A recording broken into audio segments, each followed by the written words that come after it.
coisas também, nesse programa que tem uma duração maior. Ministra, obrigada por me receber. Eu queria saber como é que está o orçamento. Até porque é isso que eu estava falando, né? Precisa do arcabouço, não foi aprovado ainda, precisa de outras receitas, como o do CARF, que ainda não foi aprovado. Então, como que a senhora está preparando esse orçamento com tantos pontos de incerteza? Pois é. Obrigada, Miriam, pelo convite. Cumprimentar todos que estão nos acompanhando pela Globo News. Muito bom falar com o Brasil através do seu programa. É um desafio, mas um desafio factível. Temos uma boa equipe, uma equipe muito bem entrosada com a equipe econômica do Ministério da Fazenda. Estamos tratando o orçamento à luz da lei. E a determinação da lei, da própria Constituição, é que quando não temos ainda todas as leis aprovadas, nós trabalhamos com aquilo que temos. Então, nós estamos trabalhando, por exemplo, no orçamento com o arcabouço fiscal conforme saiu do Senado Federal, que, por exemplo, nos abre um espaço fiscal de mais ou menos 30 bi, com uma despesa condicionada à verificação da inflação executada até o final do ano. Da mesma forma, a própria legislação nos permite, assim que recebermos, como acabamos de receber, quais são as receitas que estão vindo e que virão, nos permite trabalhar, né, desde que esteja no Congresso até 31 de agosto, com todas as medidas provisórias, projetos de leis que já foram apresentados para o Congresso, ainda que não aprovados. Então, nós vamos trabalhar com esse pacote que está vindo do Ministério da Fazenda.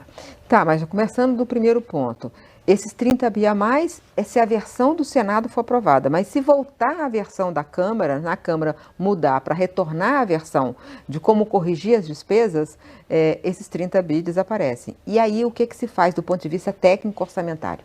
Lá, no momento em que estiver discutindo na CMO, se fazem os cortes necessários. Obviamente, cortes de despesas discricionárias. Isso significa, eu vou fazer uma conta simples de padeiro, né? Então vou tirar aí as vírgulas para facilitar.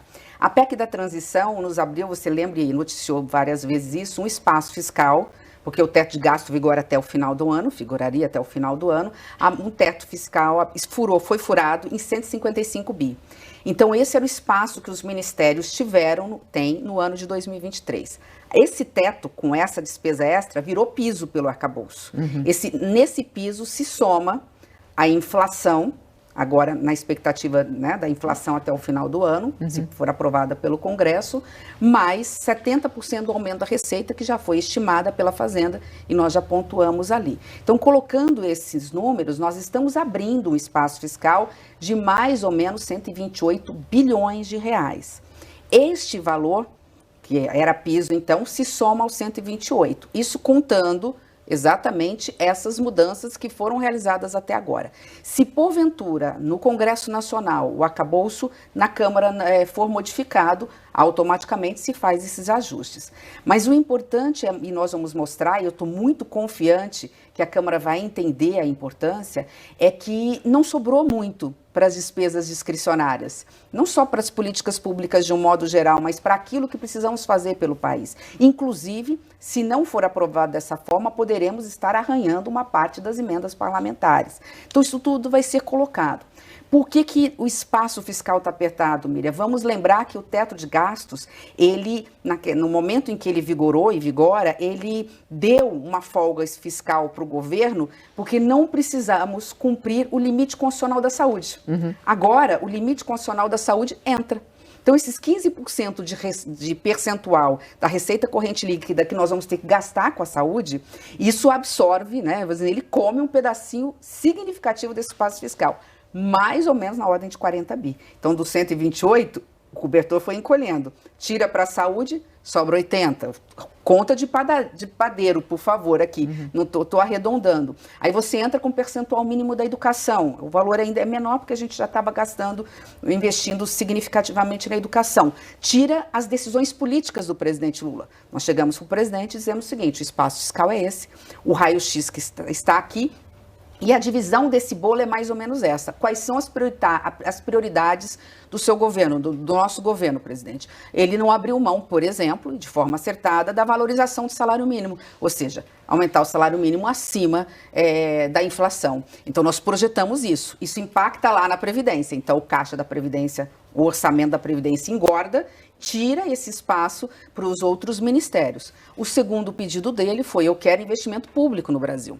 A média no Brasil de investimento público, você sabe que ela nunca chega a 20%, em média. Tivemos pouquíssimos anos com isso. Então, hoje, estamos agora a 18%, mas já chegamos a ter 14%, 15% de investimento público. Ele quer o espaço fiscal para o novo PAC. Então, nós temos que aportar recursos para o Ministério dos Transportes, Ministério das Cidades, para os ministérios que trabalham, né, com investimentos na obra de infraestrutura. Então, somado isso, é fundamental realmente, você tem razão, que nós consigamos aprovar no Senado, na Câmara dos Deputados, o projeto do arcabouço, pelo menos em relação à questão do IPCA, da inflação estimada, realizada até o final do ano, com despesa condicionada a esse IPCA realizado.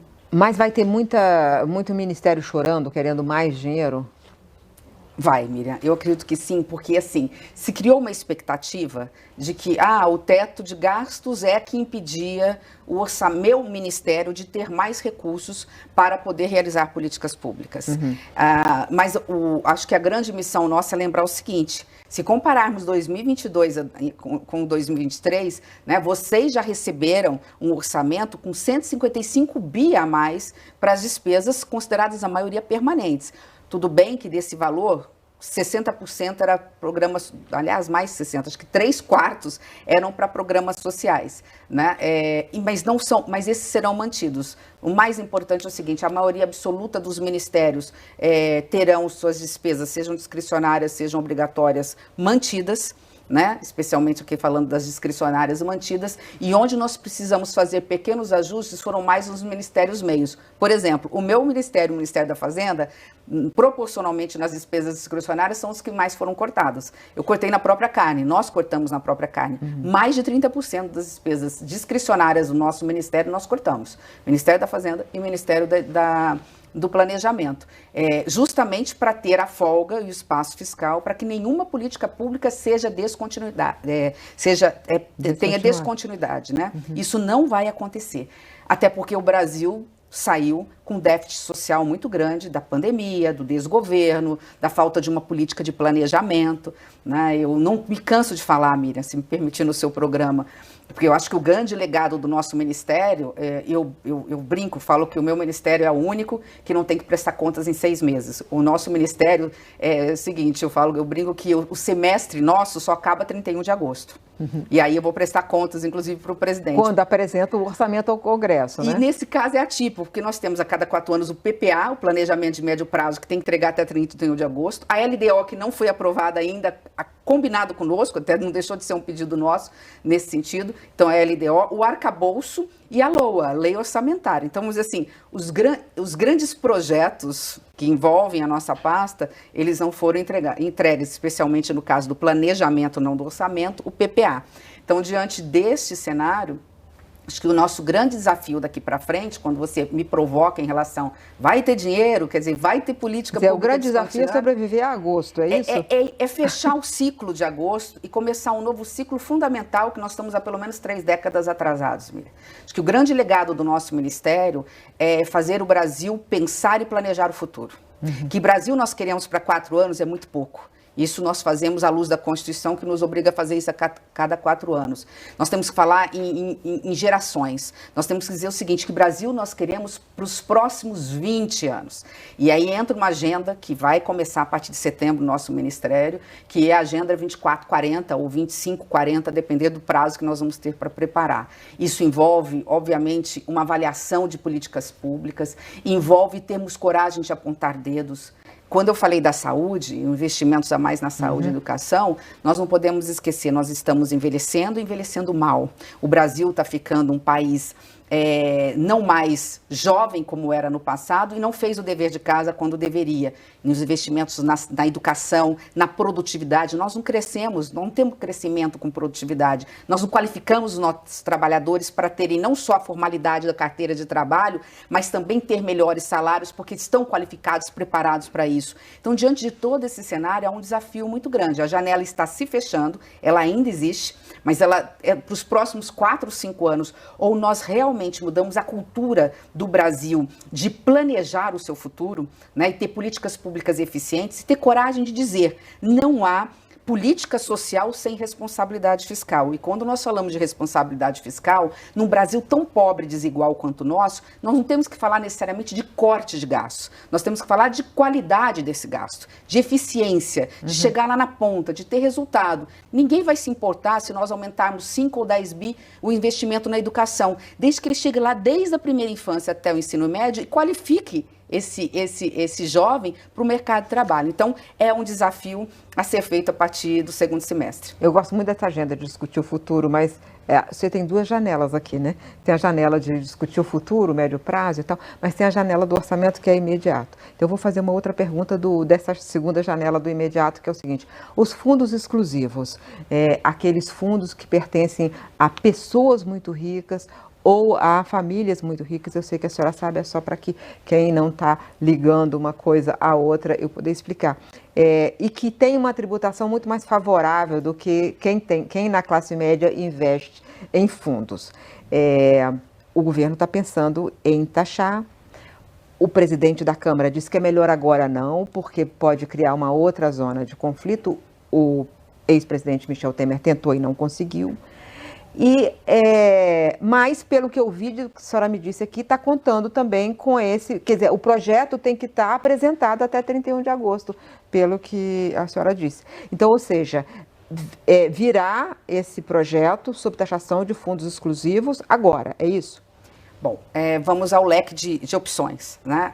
Da nossa parte, que é despesa, nós precisamos da Fazenda que venha, isso é a lei, que venha todas as receitas ou já contratadas, né, que já estão lá no ato normativo, na instrução normativa ou na lei, e, portanto, ou já podemos contar com elas, ou em forma de projetos de lei e medidas provisórias que serão apresentadas no Congresso. O ministro Haddad tem um leque de opções, tem várias cartas na manga desse colete. Uma das cartas é essa? Uma das cartas seria essa. Entre elas, nós estamos contando com o CARF, com a decisão do Supremo Tribunal Federal em relação à questão dos incentivos fiscais em relação ao ICMS. Tudo isso consta. E algumas coisas que, se não puderem contar com essas, tem outras. Aí, dentro desse processo, entra a política. Uma coisa é o ideal, outra coisa é o que é possível fazer. E o ministro Haddad tem uma qualidade. Ele tem a capacidade de dialogar e ouvir. E ele sabe que a política, como é que funciona a política numa democracia, através do diálogo e da harmonia com o legislativo. Se ele entender, numa conversa com o presidente da Câmara e o presidente do Senado, que esta carta específica, ou esta medida provisória, ou este projeto de lei específico vai dar algum ruído, não é o momento certo, é óbvio que esse termômetro ele é feito coletivamente entre os dois poderes, ele não coloca ou colocará, ele terá que apresentar outra coisa no lugar. Ele tem pelo menos mais uma ou duas ideias, porque já trocamos algumas informações sobre isso, nessa questão, e pode ser apresentada agora, trocado lá na frente. Isso é uma decisão política que tem que ser feita e não cabe a mim, nesse caso, nós aqui só damos o suporte técnico, administrativo, mas essa é uma decisão que vai ser feita entre o ministro da Fazenda e os presidentes do Poder Legislativo. Eu vi essa resposta toda cautelosa, né? Você sempre está preocupado em não ficar como algodão entre cristais. E tem gente que acha assim, que já saiu até a matéria recente, que há divergências entre a senhora e o ministro da Fazenda, mas nunca aparecem em público, estão sempre bem porque conversam, dialogam. Tem sido bom o diálogo com o ministro Haddad? Não poderia ser melhor, eu diria assim que foi uma grata surpresa para mim. Eu brinquei quando fui convidada pelo presidente Lula e o ministro Haddad, depois na segunda conversa estava junto, eu falei, presidente, não se preocupe, nós já temos um bom ponto de partida. Somos 2 filhos de libaneses, né, e somos acadêmicos, somos professores. Temos um perfil técnico e somos pessoas assim, que pagamos para não entrar numa briga, né? Nós damos um boi para não entrar numa briga, mas algumas pessoas já me conhecem também. Eu dou uma boiada para não sair quando a briga é boa, né? E foi essa a minha missão, inclusive, como candidata a presidente da República, porque tinha convicção do que estava sendo ameaçado no Brasil.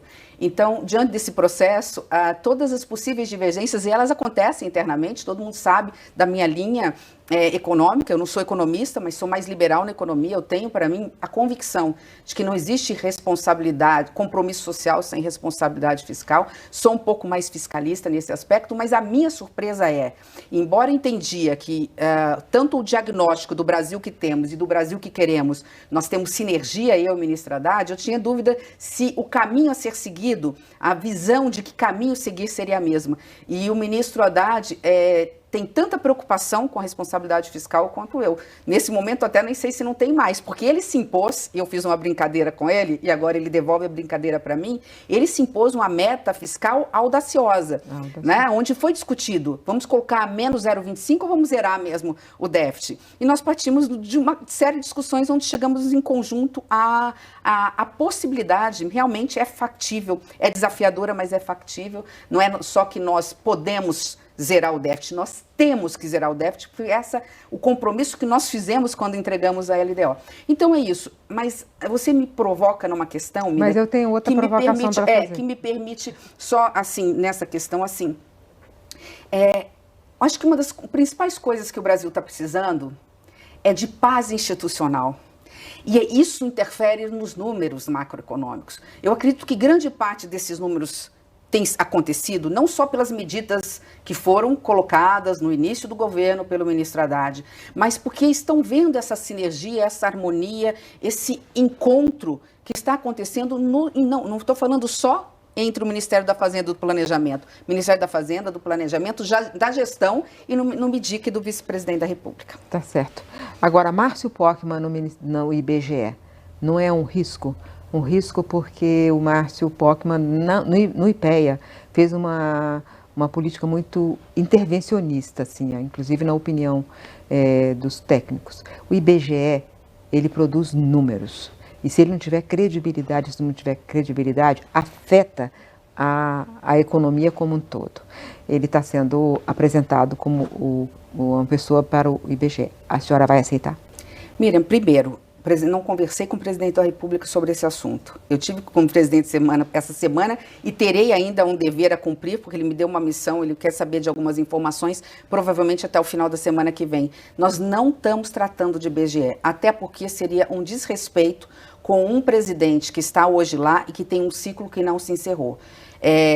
Não só porque estamos apertados com prazos, como eu disse, nós temos LDO, LOA, arcabouço, PPA, tudo para até 31 de agosto, como nós temos entregas fundamentais. Nós sabemos quem somos, quantos somos, 203 milhões de brasileiros, mas quantos somos enquanto quilombolas, quantos somos enquanto aldeias indígenas, quantos somos enquanto favelas. Esses anúncios vão ser feitos agora até o final de agosto, esse ciclo não se fechou. Nós vamos discutir IBGE e eu vou estar, obviamente, ouvindo se esses ruídos estão surgindo, essas questões estão surgindo, né? Provavelmente já deve ter nome sendo circulado ou nomes sendo circulados, e nós vamos estar discutindo no momento certo com a pessoa certa, que é com o presidente da República.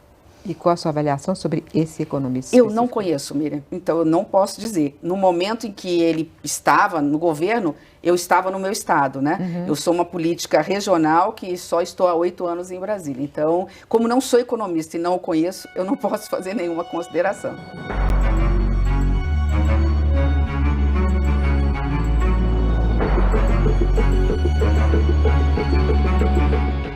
Ministra, eu vou fazer um intervalo, eu volto daqui a pouco e vou conversar mais de política. Depois eu volto para a economia. Fica aí, daqui a pouco eu estou de volta.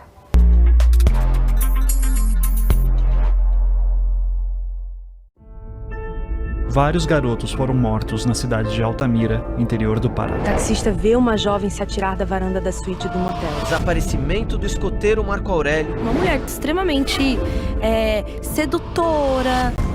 Procurando o seu próximo podcast? Conecte os pontos. Escute o investigador dentro de você. Ouça os melhores podcasts de casos reais aqui. Se eu fosse você, eu me protegeria. A gente ultrapassou um limite. Tá vivendo uma guerra que eu não sei mais quem tá contra quem. Nós somos pessoas de bem. O problema são os outros, né?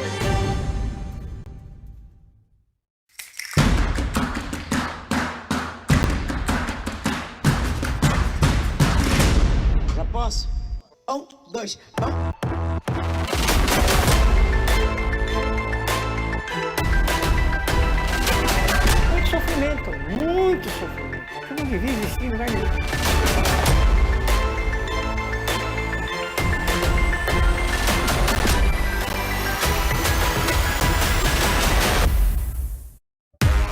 Muita coisa rolando em Brasília hoje. Tem tudo aqui, gente. Se vocês quiserem, chega aí no estúdio. Oi, deputado. Eu tô atrás dessa história. Eu queria contar um pouco do que eu apurei. Algumas pontes do governo. A gente vai até o fim aqui pela informação, né?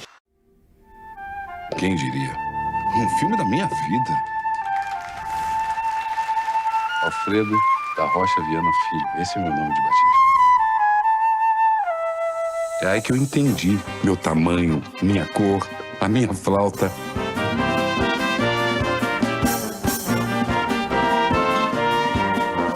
Ai, Pixinguinha, você é fora de série.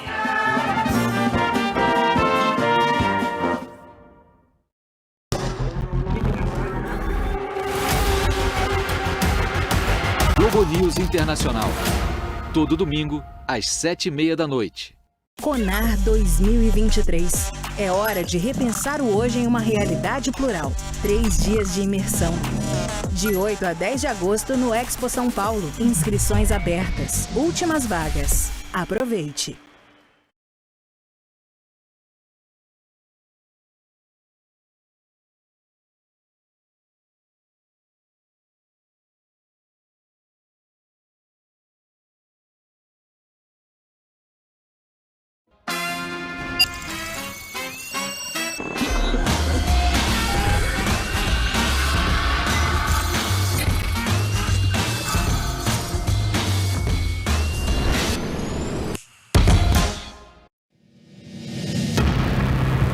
Eu sou um fugitivo.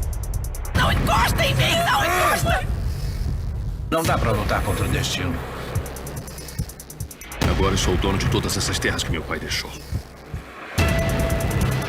Você deve ter um filho o mais rápido possível. Se a morte te espera, nós dois vamos morrer. Porque eu tô pronta pra morrer com você.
Voltando com a entrevista com a ministra Simone Tebet.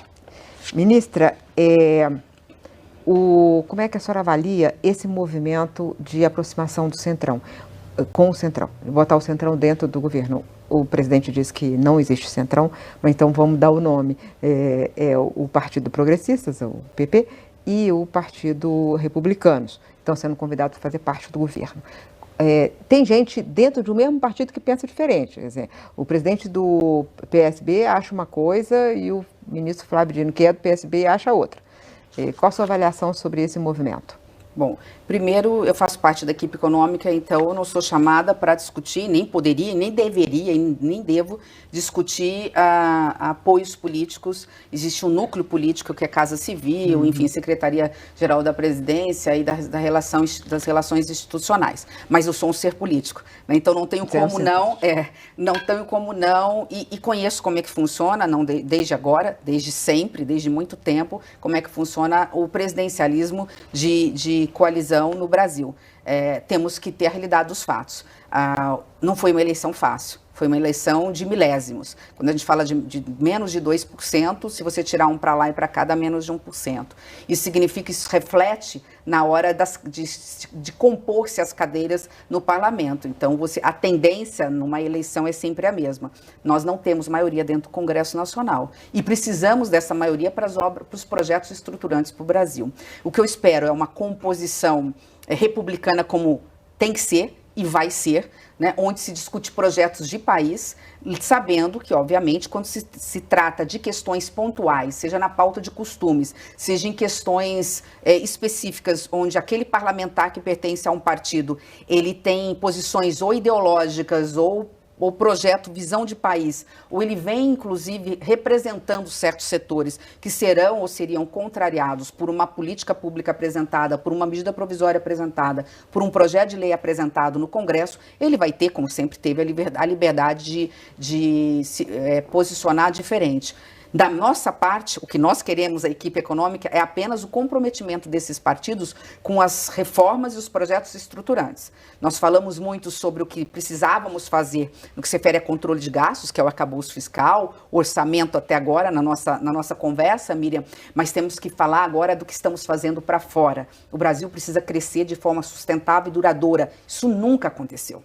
Né? Dos últimos me ajude você como economista, mas dos quatro décadas, 40 anos, a média foi de 1% ao ano. Isso para um país da dimensão como o nosso, da riqueza como o nosso, da diversidade econômica, onde se plantando tudo dá, mas nós não temos só expertise ou capacidade de alimentar o mundo com agro, nós temos a capacidade de criar indústrias fortes na agroindústria e em outros setores de maquinário pesado e envolvendo nossos cientistas que são maravilhosos, basta um pouquinho mais de investimento em ciência, tecnologia e inovação, que nós explodimos em potencial pelo perfil que temos, né? Diante de todo esse cenário, 1% é inviável. Então, diante disso, há um tema que precisa ser tratado e está sendo tratado e vai ser tratado com responsabilidade, que é a reforma tributária e outras medidas que virão após a reforma tributária do consumo. Então, nós temos pelo menos 3 reformas tributárias, ou 2, se nós incluirmos, colocarmos as 2 num pacote, que é a reforma tributária do consumo, que agora é no Senado,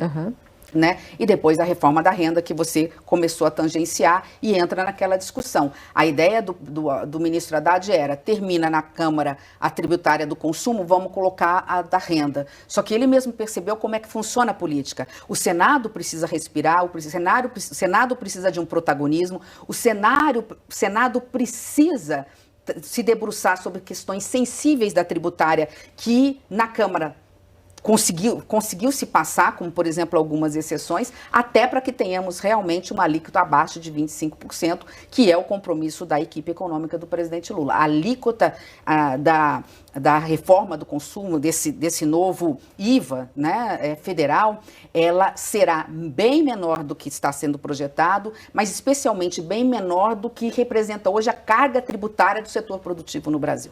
É a reforma da indústria. Sem indústria não há crescimento, porque a indústria... Aí a aula é sua e não minha, né? Mas a indústria que mais gera emprego com qualidade, mais renda, enfim. Eu diria que essa é a reforma da distribuição de renda no Brasil. Tá certo, e a senhora fugiu da política, mas eu vou continuar. Voltamos nela, então. Voltamos nela. Vamos, Ana. Tem muita gente que acha que o ex-presidente Bolsonaro está fora do jogo agora, que está inelegível. Tem gente que acha que ele será fundamental, que ele será um eleitor importante, um cabo eleitoral importante em 2024. A sua avaliação sobre Bolsonaro e o futuro dessa facção da direita? Bom, se depender de mim, Bolsonaro está morto politicamente. Mas eu tenho convicção, porque eu sou realista, faço política há muito tempo, né? Só de mandatos eu tive 22 anos, mas mais de 30 anos, 35 anos participando da vida pública de forma, assim, efetiva para entender que não são 4 anos que você derruba uma ideia. Né? Na grande realidade, o que foi surgindo no Brasil, a gente demorou para entender, esse Brasil tão profundo, tão desigual, tão diverso, né, que tem uma classe média hoje empobrecida e tudo mais, é que o bolsonarismo está vivo. Ele representa, obviamente, ideia, convicções, pensamentos de uma parte da população brasileira. Né? Nós estamos falando só da extrema-direita, nós estamos falando também de uma direita muito conservadora, e aí fazendo uma diferença entre centro-direita, direita conservadora e extrema-direita, porque eu acho que é preciso entender essa grade, que ela é muito maior do que essa simplificação que a gente faz. Então, diante desse cenário, não há 2026 se nós não pensarmos 2024. E isso me preocupa agora fora do Ministério. Quer dizer, da porta do Ministério para fora, enquanto pertencente a um dos maiores partidos do Brasil, o partido mais municipalista. É isso que eu ia perguntar. Um partido Brasil, municipalista, como é que ele se prepara para esse embate agora de 2024? Miriam, eu vou tornar público pela primeira vez o que eu já disse e que já externei para o presidente do meu partido, Baleia Rossi, com quem eu tenho uma grande afinidade e um excelente relacionamento. Nós não podemos dormir no ponto. Em nome do Brasil, da democracia, do povo brasileiro, nós não podemos dormir no ponto. Os partidos do centro democrático, dessa frente ampla que apoia o governo do presidente Lula, que, diga-se de passagem, não é um governo do PT, é um governo de uma frente ampla. Basta ver a quantidade de números de ministros que não são, inclusive, do Partido dos Trabalhadores. E termos a capacidade, a generosidade com o Brasil e o altruísmo de sentarmos à mesa, já no primeiro turno das cidades consideradas de porte médio, que não tem segundo turno, para dizer o seguinte: qual partido tem, já está no poder, já tem a prefeitura, tem condições de ganhar, porque senão, nesse fatiamento, nos municípios médios, onde não há segundo turno, um candidato da extrema-direita que tiver 25%, às vezes 30%, leva a eleição. Né? E quando nós somamos a quantidade de municípios médios no Brasil, eleitoralmente isso é significativo. Nós sabemos que o embate de 2026 começa em 2024. Da minha parte, de novo, da porta do Ministério para fora, onde eu respiro política 24 horas, eu vou estar nos finais de semana, já a partir bem do início do ano que vem, defendendo as ideias, as nossas ideias, as ideias do meu partido e dessa frente ampla, que acho fundamental que sejam construídas a partir de agora. Em 2026, o eleitor vai te encontrar em que parte da cédula? Servindo o Brasil onde quer que eu esteja. Eu não me vejo fora da política, porque eu brinco que eu faço política desde os 5 anos de idade. É brincadeira, porque meu pai era prefeito e eu estava na política, mas assim... A política já entrou na sua casa, tomava desde muito cedo. Eu almoçava, porque a gente nunca almoçava com meu pai sozinho. Mas a gente é fruto da criação que nós temos, do tempo em que nós vivemos. Eu sou filha das diretas já. Eu era jovenzinha, já disse isso uma vez, acho que no seu programa, eu pedi autorização para minha mãe, foi para minha mãe, para poder ir para as ruas, porque eu tinha 14, 15 anos, naquela época, gente jovem de 14, 15 anos, tinha que pedir autorização para os pais, eu sair para a rua para pedir, né, por direta já. Então, desde então, fui fazer faculdade no Rio, no momento da Constituinte, acompanhei, eu falo que uma das cenas, para mim, mais emocionantes, que me emocionam mesmo, o momento, eu sei onde eu estava, o que eu estava fazendo, quando a Constituição foi promulgada, quando Ulisses Guimarães ergueu a Constituição brasileira. Então, isso para mim é muito forte. Eu também sei onde eu estava, até porque eu já vinha de muito tempo, e sei o quanto eu chorei naquele momento. E estou vendo pelos seus olhos a sua emoção agora. Não, foi lindo, aquele momento foi lindo.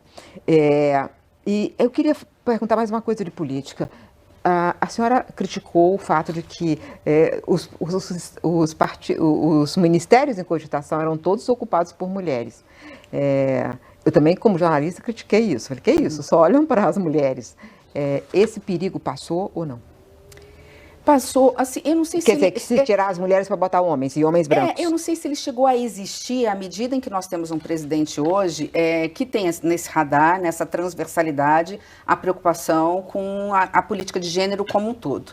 Né? Se nós olharmos, é a esplanada mais feminina da história do Brasil, ainda que pouca, e tem ao lado dele uma mulher, né, sua esposa, que é engajada, nessa causa feminista, que eu digo que não é nem feminista, né, que é uma causa, que é a causa do Brasil, a causa justa com as mulheres brasileiras, e se tiver que trocar, ele troca, mas ele vai colocar essa mesma mulher ou outra mulher em um grande posto, né? Então, isso me tranquiliza. Acho que dentro da mesa, a decisão é do presidente, e nem o Centrão, os partidos aliados que querem se somar, né, vão impor ao presidente, não estão impondo, nem vão impor ao presidente, né, troque determinada pessoa. Então, eu acredito que o presidente Lula vai ter essa capacidade, como está tendo, né? Então vamos respirar, vamos ver como vamos fazer nesse jogo de xadrez as acomodações necessárias. E o tema é esse, acomodação. Desde que nós tenhamos mulheres representando a sociedade brasileira na política, não importa em que ministério ela esteja, desde que ela tenha caneta na mão, ela tenha espaço para trabalhar e fazer a diferença. Tá certo. Ministra, eu vou fazer mais um intervalo. Olha, agora é o último bloco. Eu tenho que perguntar de taxa de juros, eu tenho que perguntar de agro, eu tenho que perguntar de Fitch, que acabou de fazer uma melhora da nota do Brasil. Fica aí, eu continuo, o programa continua.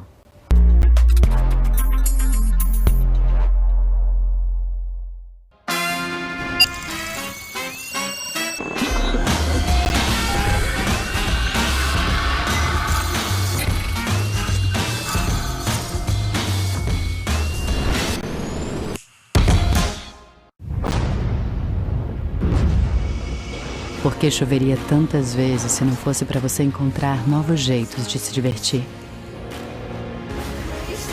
O Jeep Compass acaba de ganhar o desconto imperdível que você queria. Aproveite! Jeep Compass com desconto de até R$30 mil ou bônus de supervalorização do seu usado.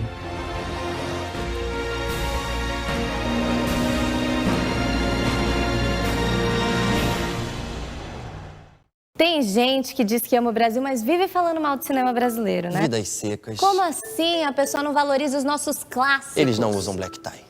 Tipo, se você ama o seu país, você ama a sua cultura, né? O que eu sempre digo, né? Deus e o diabo na terra do sol. É o quê? Tô respondendo só com os nomes dos clássicos que tem no Globoplay. Não, eu percebi, eu entendi, mas precisa fazer sentido no diálogo. Opa, aí, o que é isso, companheiro? Agora fez sentido, não fez? Fez sim. Agora escuta essa pra terminar. Bye, bye, Brasil. Ai, esse filme é ótimo. Assiste, gente, tá tudo lá no Globoplay. 7 Expo 2023. Visite o maior evento de tecnologia e negócios de mídia e entretenimento da América Latina. Venha conferir os lançamentos das principais marcas do Brasil e do mundo e debater o futuro do setor com especialistas. Uma imersão nas inovações e tendências do mercado. 7 Expo 2023, de 7 a 10 de agosto em São Paulo. Inscreva-se 7expo.com.br.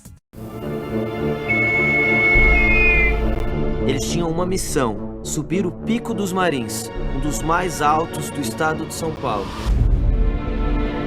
Esperavam encontrar Marco Aurélio, mas não tinha ninguém.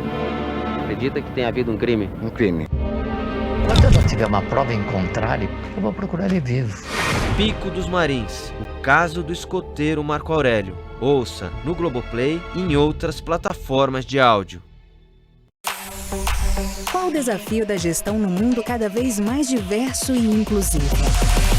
CONAR 2023, um dos maiores eventos sobre gestão de pessoas do mundo. 3 dias de imersão, mais de 25 horas de conteúdo exclusivo com especialistas nacionais e internacionais. De 8 a 10 de agosto no Expo São Paulo. É hora de repensar o hoje em uma realidade plural.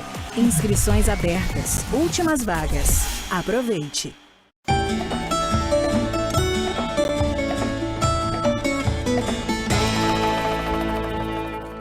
Oi, tudo bem? Pé de limão carregado de frutos feios e secos. Vamos ver como resolver esse problema. Rodrigo, por que desse limão aqui não vai sair uma boa limonada? Esse limão ele teve ataque de um ácaro, Pedro, um dos principais ácaros que atacam limões e a lima ácida Tahiti, é o ácaro branco. Ele ataca sempre na época que o fruto está pequenininho, logo depois que caem as pétalas da flor e começa a formação do frutinho. Quando o fruto se desenvolve, ele forma essa película branca em volta dele. Então, quando a gente raspa o fruto, a gente consegue observar que essa película ela vai saindo da casca do fruto. E aí o que faz? Joga fora? Muitas vezes ele é mandado para ser moído na indústria, ou ele é descartado no caso de fruto de mesa, que ninguém vai querer comprar um fruto com esse tipo de qualidade. O agrônomo recomenda que você tome cuidado com a próxima safra. Na época que ela tiver o frutinho pequeno, ainda logo depois que as pétalas das flores caíram, ela pode utilizar um produto muito eficiente para o controle desse ácaro, é o enxofre, que é um produto um pouco menos agressivo. Para a pulverização, use 500 gramas de enxofre a cada 100 litros de água. Mas atenção, é bom consultar um agrônomo antes.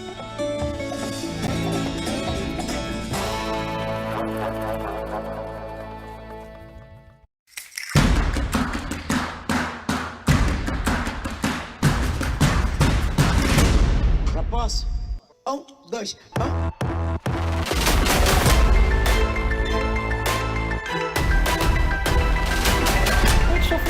Muito sofrimento. Você não divide assim, não vai nenhum.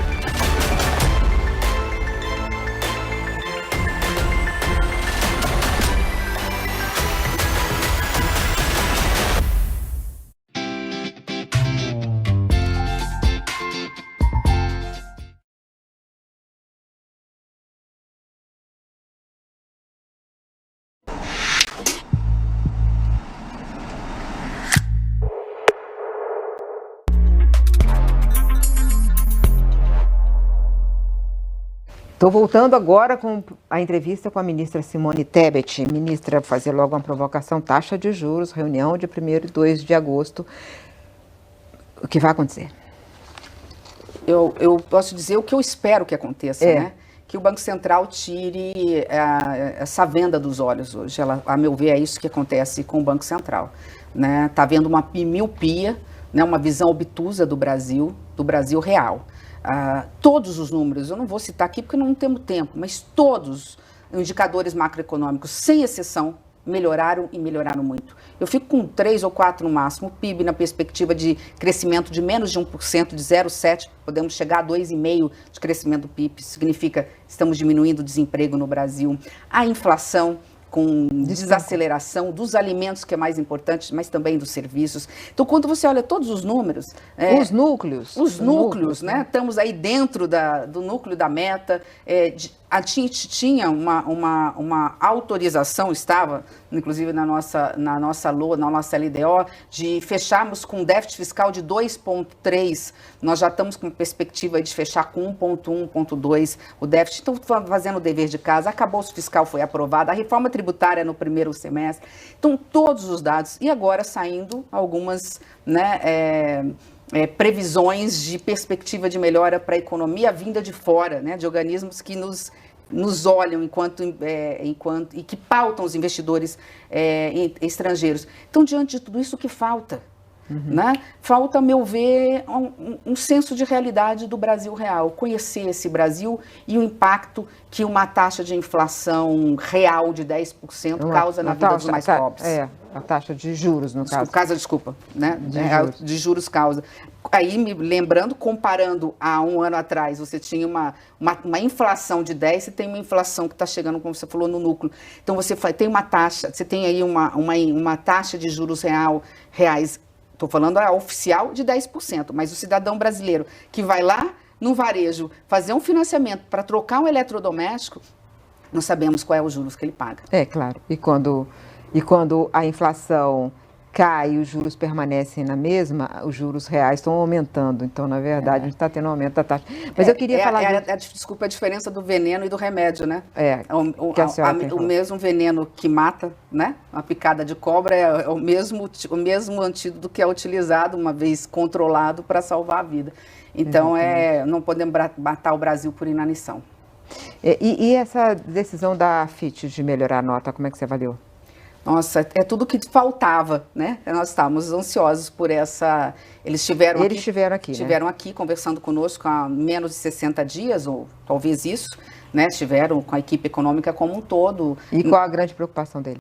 No meu caso específico, talvez por eu ter vindo do Senado, ter sido presidente da comissão mais importante, ter sido uma pré-candidata à presidência da República, além dos dados macroeconômicos, de algumas informações sobre as contas públicas, especialmente o arcabouço, no meu caso, quase que foi uma sabatina sobre essa fragmentação política.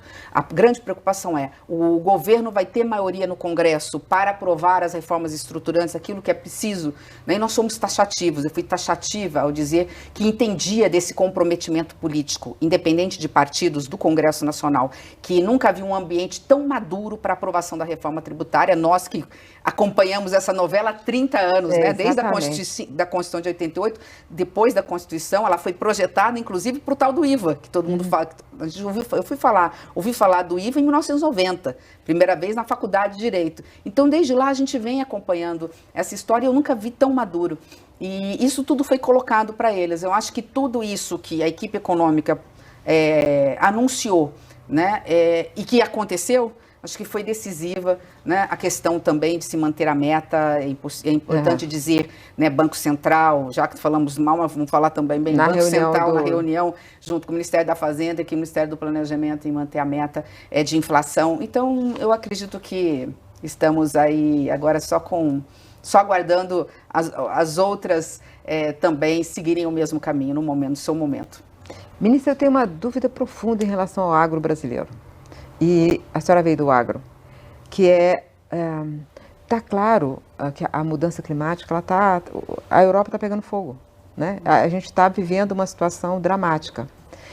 E o agro, ele tem que ter uma convivência ele tem que defender a sustentabilidade, até porque é matéria-prima do negócio dele. Mas, politicamente, ele se coloca ao lado, defender o Bolsonaro, e tem muita resistência a um governo que está defendendo e está agindo nesse momento para derrubar o desmatamento na Amazônia, vai ter um plano para o Cerrado também. Então, por que eles não entendem esse quadro inteiro, né? O que há com o agro brasileiro? Porque ele se modernizou na tecnologia, mas ele não está vendo o quadro inteiro, é isso?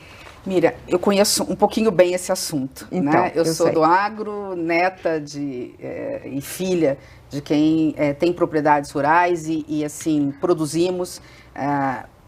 Você fez um raio-x, eu vou tentar ser o mais objetiva possível, porque tem alguns fatores que me interessam.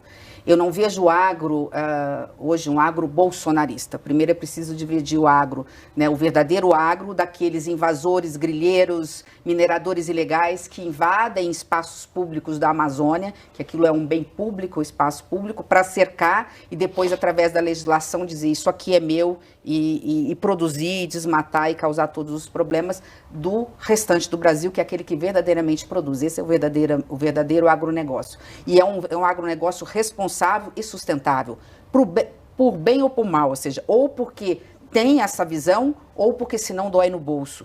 Porque a agroindústria está puxando o agro para o selo verde, ou seja, para a sustentabilidade. A agroindústria, os frigoríficos, quem produz, quem semi-elabora o produto do milho ou da soja, diz o seguinte, meu amigo, se você não mostrar a rastreabilidade verde, eu não compro teu produto porque eu não vendo nas gôndolas da Europa.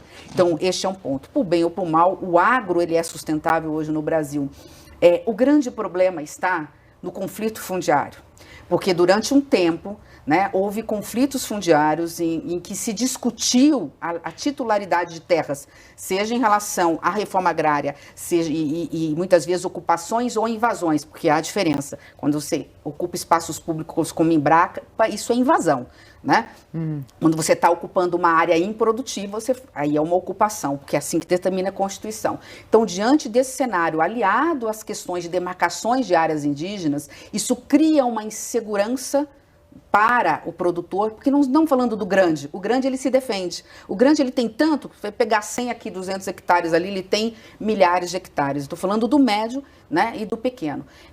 Nós vamos resolver esta questão, e isso eu defendo há muito tempo, com uma mudança na Constituição, na linha do que, eu já tinha falado isso há muito tempo, e saiu no voto do ministro Alexandre de Moraes agora, dizendo o seguinte, quem tem a posse mansa, pacífica, titularizada, de áreas que não sejam na Amazônia Legal, que não sejam em áreas de florestas, e que de alguma forma foram consideradas depois por estudos antropológicos como áreas dos povos originários, dos povos indígenas, cumpra-se a Constituição, ou seja, a área tem que ser demarcada e ela é dos povos indígenas, mas indeniza-se, paga-se o pagamento em dinheiro e não em títulos de dívida, onde você vai levar 20 anos para receber. E você tem que resolver o conflito fundiário. De forma bem objetiva, o grande problema do agro é a insegurança que ele tem em relação aos conflitos fundiários, seja em relação a invasões, seja em relação à demarcação de área indígena. E o governo, a meu ver, do presidente Lula, o Lula 3, está mais amadurecido nesse sentido. A gente percebe, não pelo presidente, que sempre já teve uma visão mais aberta, mas pelo entorno do presidente, pelo próprio Partido dos Trabalhadores, que eles já aceitam discutir a questão de indenização em dinheiro e a questão de que nós vamos assentar, e é mais do que justo e necessário assentamentos, porque quem realmente produz alimento, o arroz e o feijão na nossa mesa é a agricultura familiar, é o pequeno, né? Então, que há esse entendimento que é possível demarcar indenizando-se em dinheiro, se alterasse a Constituição, e o Congresso está propenso a uma discussão dessa em relação à questão dos movimentos do sem terra, que se faça os assentamentos devidos em áreas improdutivas ou mediante compra, aquisição de áreas da iniciativa privada. Eu tenho essa visão do agronegócio bom, o agronegócio moderno, produtivo e que quer entrar em conformidade, até porque eu faço reportagem, eu vou na fazenda, eu vejo o esforço. Mas também eu vejo a conexão muito grande entre o grileiro e o pecuarista, por exemplo, que está ali, que é legal, mas ele compra de alguém que... E aí, quando chega uma proposta de rastreabilidade, ele foge. E todas as propostas da Frente Parlamentar de Agricultura no Congresso são de mais flexibilidade para quem descumpriu a lei. Então, essa é a minha discordância com a sua resposta, porque, na verdade, eu vejo que eles apoiam sempre assim, dá mais anistia para quem ocupou irregularmente ou ilegalmente a terra. Como fazer com o grileiro e essa conexão tão próxima entre o agro do crime e o agro que quer ficar em conformidade com a lei? Bom, primeiro, os rigores da lei a quem é criminoso. Acho que isso é preciso. Agora, com fiscalização, controle, IBAMA, fortalecimento dos órgãos de controle, o governo federal agora está na hora, e isso tem total apoio do agro, do bem, e que é a maioria absoluta, os rigores da lei para quem infringe. E segundo, é importante entender, porque eu fazia parte da frente, e entender que, lamentavelmente, nós temos lobbies ilegítimos de pequenos grupos, ainda que poderosos, mas pequenos grupos que fazem lobby dentro do Congresso Nacional em relação a essa questão de tentar sempre ampliar o arco de desmatamento. A gente chama do arco do desmatamento ilegal da Amazônia, ou legalizar, né, aquela faixa. Eles vão, uma linguagem bem chula, né, comendo pelas beiradas, né? Eles vão ali desmatando, cercando, e depois aí no Congresso Nacional vamos dar anistia. Exatamente. Ou vamos... É isso que eu já Normalmente isso acontece na Amazônia Legal, por isso que eu estou dizendo, normalmente ali, até porque lamentavelmente a gente não tem mais Mata Atlântica, temos resquícios. O Cerrado, na região, normalmente isso está acontecendo na região onde o Cerrado quase que se encontra com a Amazônia. Você pega um pouco isso no norte de Mato Grosso, você pega na região de Tocantins, ali do Mato Piba, na região do Piauí, você começa a encontrar isso. Mas nas regiões, por exemplo, Mato Grosso do Sul, Paraná, nas regiões mais baixas, isso já não acontece. Então, é uma questão de fiscalização, controle e punição, e não baixar a guarda no Congresso Nacional. Nós, no Senado, seguramos durante um tempo um último projeto. E, normalmente, ele não vem nem a cada 10 anos. A cada 5 anos vem uma medida tentando fazer essa expansão. O Congresso Nacional tem esse papel, né, de representantes de todos os setores, não só do agro, fazer esse contraponto. Ministra Simone Tebet, eu sei que a senhora está dentro do governo, portanto vai fazer uma avaliação positiva, mas eu queria uma avaliação também sincera do governo Lula nesses primeiros 6, quase 7 meses. Bom, eu diria que, enquanto gestão, eu daria no mínimo 8,5, eu não vou dar 9, né? Enquanto gestão, estou muito satisfeita, foi muita coisa em pouco tempo. E eu daria, se me permitir, eu dou um 10, assim, com letras garrafais em relação àquilo que foi feito para recompor o retrocesso dos últimos 4 anos. É indiscutível. Ainda que muitas das medidas ainda não tiveram concretude, porque dependem do Congresso Nacional, mas houve a coragem e a caneta do presidente Lula funcionou. Tá? Retrocesso em relação a decretos relacionados à misoginia, a questão da igualdade racial, ao direito das minorias, a questão armamentista, a questão ambiental, tudo que foi possível mediante caneta, isso aconteceu. O resto agora é parceria com o Congresso Nacional. Na política, eu estou aguardando ainda um posicionamento que vai acontecer a partir do segundo semestre de como nós vamos enfrentar 2026, essa sombra da extrema-direita, desse conservadorismo reacionário que ainda persiste como uma sombra no Brasil, se nós vamos ter essa capacidade de entender o momento político e a gravidade do momento político que nós estamos vivendo. Ministra, a senhora foi muito ativa na CPI da Covid. E a CPI da Covid, ela foi muito efetiva para mostrar os crimes do governo Bolsonaro, os crimes que levaram a mortes evitáveis. E toda essa denúncia morreu na mão do Procurador-Geral da República, Augusto Aras. Como é que a senhora vê o movimento de pessoas do PT defendendo a recondução de Augusto Aras? Decepcionante. E se isso efetivamente acontecer, a meu ver, seria um desastre. E eu ficaria extremamente decepcionada. Fala alguém que votou no primeiro momento na indicação de Aras, mas votou contra a recondução dele, justamente por ver que ele estava fazendo do Ministério Público, que é um órgão de fiscalização, controle da máquina pública, uma gestão de subveniências e de aceno político ao presidente de plantão. Bom, ministra, obrigada por essa entrevista e até a semana que vem.